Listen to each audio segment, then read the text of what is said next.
you know, I once tried to explain what producing is, which is essentially you wake up in bed in the morning, you roll over a little bit, and you realize you're lying in crap. Then you get up to take a shower and you put your little slippers on, which are filled with crap. Then you go to the bathroom and you turn on the shower and crap comes out. And that's what producing movies is. And okay, that's okay, I like crap, but I get enough of that as a producer. No one wanted to make Rebecca's film. Don't ask me why, it doesn't make sense to me, but I don't run the world.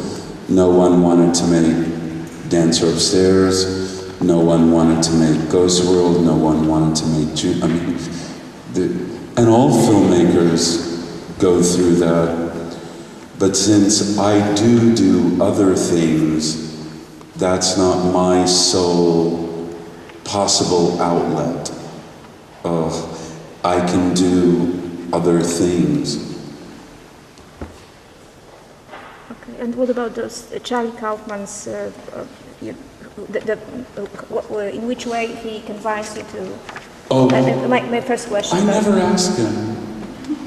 Well, you have your own theory, why? I have a theory, why? Yeah. No, you're wrong, I don't have a theory. He sent that script to our office. My partner Russ sent it to me. I read it, I thought it was fantastic. I asked Russ to call Charlie, who we didn't know and whom I'd never met, and ask him, and I said to Russ, I think, and he agreed that we should produce the movie, and I would love to direct the movie if he made it about someone else. And he said no, he didn't want to do that. And then we proposed him 2 other things. We were working at the time on a screenplay about Howard Hughes, the kind of wacky American entrepreneur,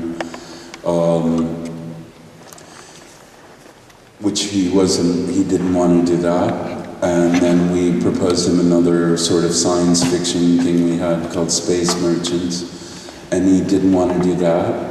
And so we said, well, thank you, we think the script is great, and good luck. Because, I mean, obviously I wouldn't be interested in directing and producing a movie called Being John Malkovich. But strangely enough, it got made, which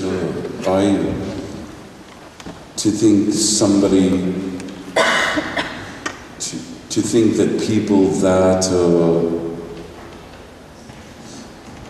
kind of emotionally unstable as to produce that film existed was sort of cheering, really. But I never asked Charlie anything about it. I only ever had one conversation with Charlie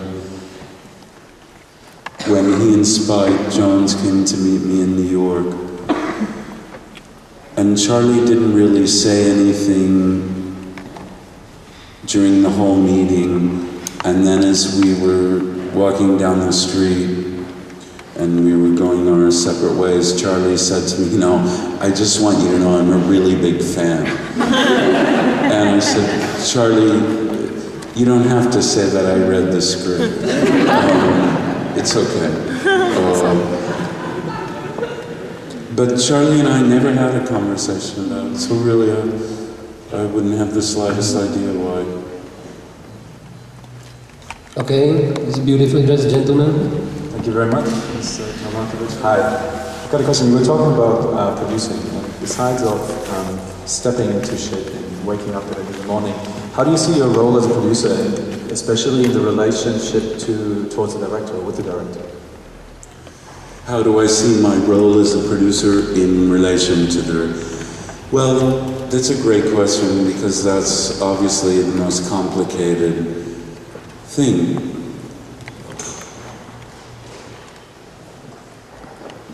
It's very individual, I know, just your approach.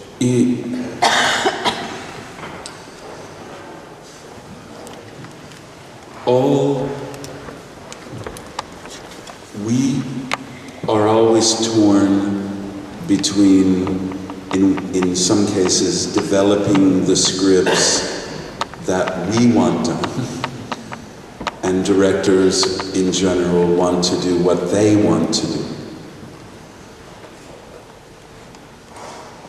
Although we often get our way about a script, then there's the shooting process. And I think it's a very difficult and fine line that you have to walk between supporting your director and their vision and possibly asking their vision to be altered if you find, meaning you, the producer, in this case, the three of us, if you find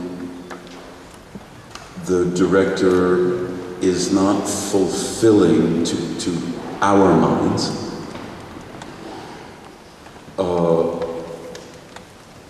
all the potential that a film has. So it's very, very difficult, always, in every film. We try to do it supportively and fairly, but every director will shoot this and want to put it together with that, and want to score it like this, and we may not agree. And we're fairly involved producers, and because there are three of us, we don't really even have to do good cop, bad cop. We can do bad cop, bad cop, bad cop. And often do, perhaps. But it's because the things we commit to, we too care about. And we spend enormous amounts of time on them. And we want not just the director's vision realized, but the director's vision that's best for the film. But it's a very treacherous, difficult line where we've made many mistakes, and so have some of our directors. But it's a hard thing to know, because I mean, I've done a few films, forget as a producer, where you kind of walk on the set and you look where the camera is and you sort of go,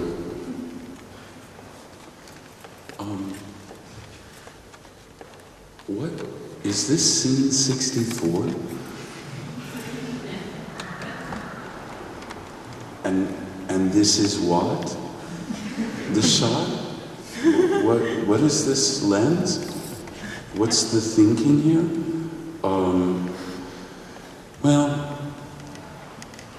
sometimes you have to do that, but you can't really do that as a producer. It wouldn't be fair to the director. But in the end, you're also, yeah, there is a kind of idea of, you know, the vision of the auteur, blah, blah, blah, yeah, sure. But often producers are what stand between you and the studio.